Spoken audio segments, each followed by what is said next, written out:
L'Armada exige le respect de la Constitution, surtout l'article 54 concernant la majorité au niveau de l'Assemblée nationale. Pour la nomination du Premier ministre, l'Armada a transmis hier ses propositions auprès du président de la République.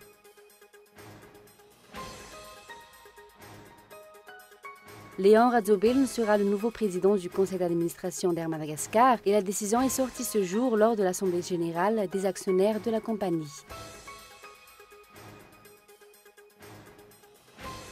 Il y a un an, une nouvelle guerre explosait dans la bande de Gaza. Elle a duré 51 jours et un bilan assez lourd, 2000 morts côté palestinien et 73 côté israélien.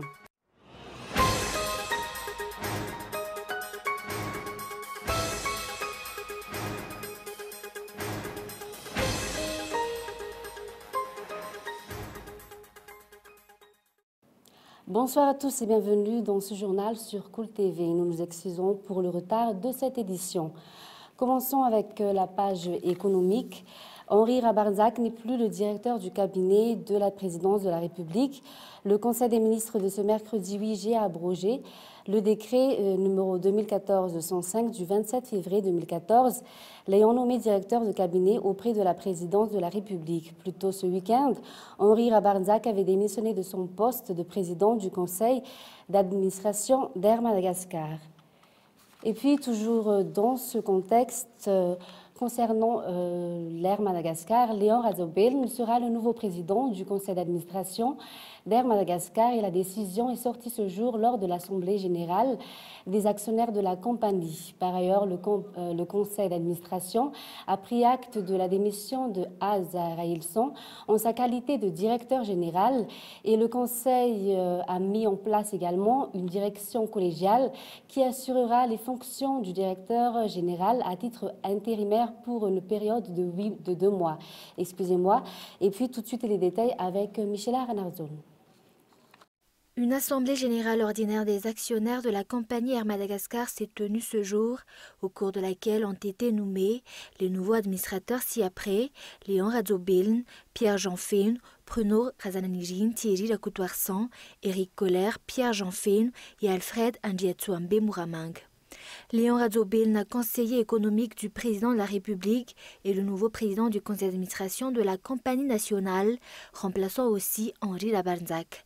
Il a été gouverneur de la Banque centrale de 1973 en 1989, ambassadeur aux États-Unis de 1983 en 1989, ministre des Finances de 1989 à 1991 et président directeur général de Sonapar de 1991 à 1994. Par ailleurs, le conseil d'administration a pris acte de la démission de Azar Railson en sa qualité de directeur général.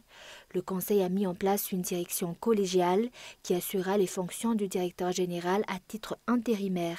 Le conseil procédera au recrutement du nouveau directeur général qui interviendra à la suite d'un processus transparent dans un délai de 2 mois. Radra Barla, la porte-parole des employés d'Air Madagascar, explique ce jour que leur mouvement se poursuivra. Le changement des membres du conseil devrait être suivi par un audit, explique Stjuranjiana Ruvun, expert comptable. Le groupement des syndicats ont de leur côté ce jour fait une déclaration. Par rapport à la situation actuelle, il va porter plainte pour toutes les exactives et pressions dont ses membres ont été victimes, explique le porte-parole Mahara Vratul Zanahaji. Jusqu'ici, l'affaire Air Madagascar est loin de se terminer. En tout cas, d'après ce communiqué, le nouveau conseil d'administration a affirmé sa volonté de renouer le dialogue avec toutes les parties prenantes dans un objectif d'apaisement et de reprise des activités de la compagnie Air Madagascar. Et puis l'affaire de Bois de Rose est de retour. 2 bateaux auraient reçu des lettres de réquisition autorisant leur déplacement depuis Marantsitch pour transporter des rondins de Bois de Rose. Des hauts responsables seraient derrière cette affaire. Par ailleurs, aucune suite n'est jusqu'ici connue concernant les rondins déjà exportés et bloqués par les autorités de leur destination. Les rondins saisis sont toujours à Maurice, alors que le Premier ministre a promis de les faire revenir il y a maintenant 3 mois. Les détails avec Zura Kotindjin. D'après le rapport des représentants de la société civile à Marwantsej, 2 bateaux transporteraient des rondins de bois de rose entre Marwantsej vers Mananar. Les autorités locales effectuent actuellement des inventaires sur les rondins dans cette région. La population locale a émis des doutes sur cette opération d'inventaire, affirme le représentant local de la société civile. D'après le ministre de l'Environnement, il y a quelques semaines, l'inventaire des rondins dans les régions figure parmi les missions actuelles du ministère. Il en est de même pour ceux qui ont été exportés illicitement. Le Premier ministre a pour rappel promis leur rapatriement. Jusqu'ici, il n'y a pas de rapport officiel sur les résultats. Beaucoup de monde ne sortira pas totalement blanchi dans l'affaire Bois de Rose, actuellement affirme Sarah Georgera Bearsou, présidente nationale du Parti vert. La Gabégie règne en matière des ressources naturelles. La mise en place de la chaîne spéciale proposée par le gouvernement est toujours en attente. Ni le bureau indépendant anticorruption, ni le SAMIFIN ne peuvent rien faire sans cette chaîne spéciale. En attendant, dans les régions, le trafic illicite continue. Et puis passons à la page politique. L'Armada exige le respect de la Constitution, surtout l'article 54 concernant la majorité au niveau de l'Assemblée nationale. Pour la nomination du Premier ministre, l'Armada a transmis hier ses propositions auprès du président de la République. Et puis les leaders des partis de l'Armada ont accueilli les réactions du président de façon très mitigée. Ils ont fait ce jour un rapport devant les députés à l'hôtel Ibis à Kourundjan. Les détails avec Zoura Koutendine. L'Armada a présenté ce jour au président de la République leur vision sur le pacte de responsabilité proposé par l'HCC en juin dernier. Pour l'Armada, leur proposition vise le fonctionnement normal des institutions de la 4e République. En ce qui concerne les valeurs et principes, l'Armada énonce les dispositions suivantes. Respect de la démocratie, respect des droits et libertés fondamentaux des citoyens, respect d'une liberté et d'une concurrence politique ne devant porter préjudice au développement économique. Le tout dans le cadre d'un programme d'urgence réalisé par les dépositaires du pouvoir à tous les niveaux dans un délai qui ne saurait dépasser une année. Ainsi, l'Armada énonce quelques préalables, notamment le maintien de toutes les institutions issues du processus démocratique, à savoir le président de la République et l'Assemblée nationale, fixer une bonne fois pour toute la majorité à l'Assemblée nationale, présenter le Premier ministre conformément à l'article 54 de la Constitution et instituer un gouvernement représentatif. Cesser toute forme d'intimidation et de poursuite perpétrée à l'endroit des élus et de tout citoyen en raison de divergences d'opinion. Mais selon les rapports des chefs de parti de l'Armada, la réponse du président de la République reste peu satisfaisante, notamment la formation d'une nouvelle majorité et d'un nouveau gouvernement. La suite des rencontres pour le pacte de responsabilité n'est pas encore précisée jusqu'à ce jour, ni pour les parlementaires, ni pour l'Armada.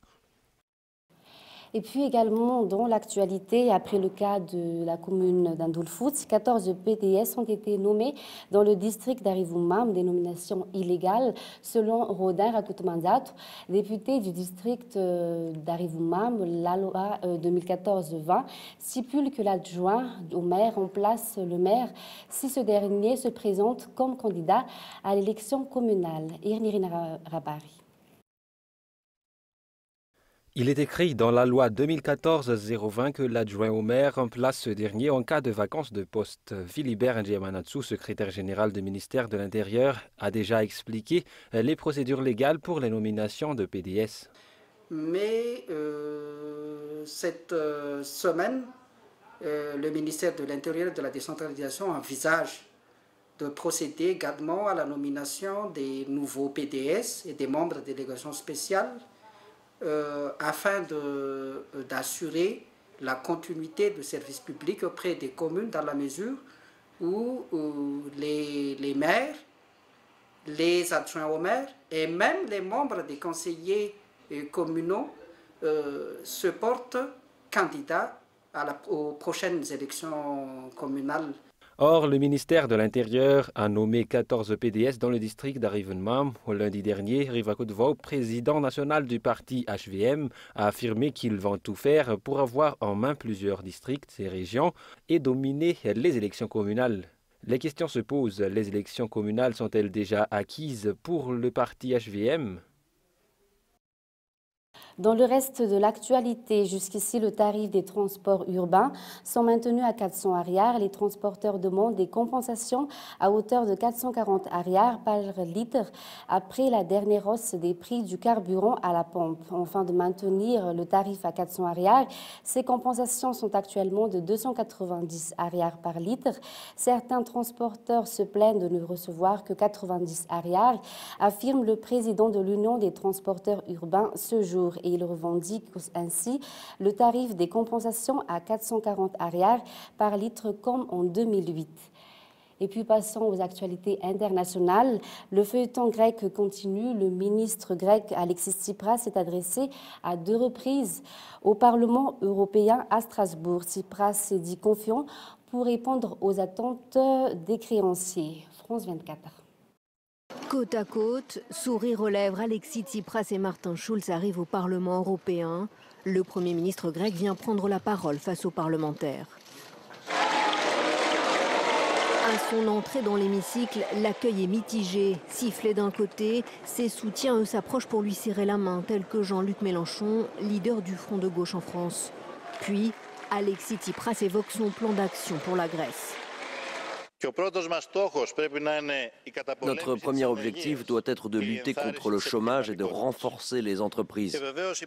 Notre proposition doit aussi aboutir à un engagement à trouver une solution durable à la dette. Nous voulons lutter contre le règne des oligarchies et des cartels, contre la fraude et l'évasion fiscale. Nous voulons moderniser l'État. En échange, Alexis Tsipras demande à ses partenaires de la zone euro un compromis honorable pour notamment remettre son pays sur la voie de la croissance et rompre avec l'austérité. Un accord devra être trouvé d'ici dimanche, date d'un sommet extraordinaire des 28 chefs d'État ou de gouvernement européens. L'urgence grandit, rappelle le président du Conseil européen. J'invite tous les leaders à essayer de trouver un consensus qui peut être notre succès commun, sans perdant ou gagnant. Si cela n'arrive pas, cela signifiera la fin des négociations avec toutes les conséquences possibles. Sans accord dimanche, impossible selon lui d'exclure la sortie de la Grèce de l'euro. Et puis, 1 an après la guerre, Gaza se retrouve toujours en ruine. C'était la 3e en 6 ans. Il y a 1 an, une nouvelle guerre explosée dans la bande de Gaza.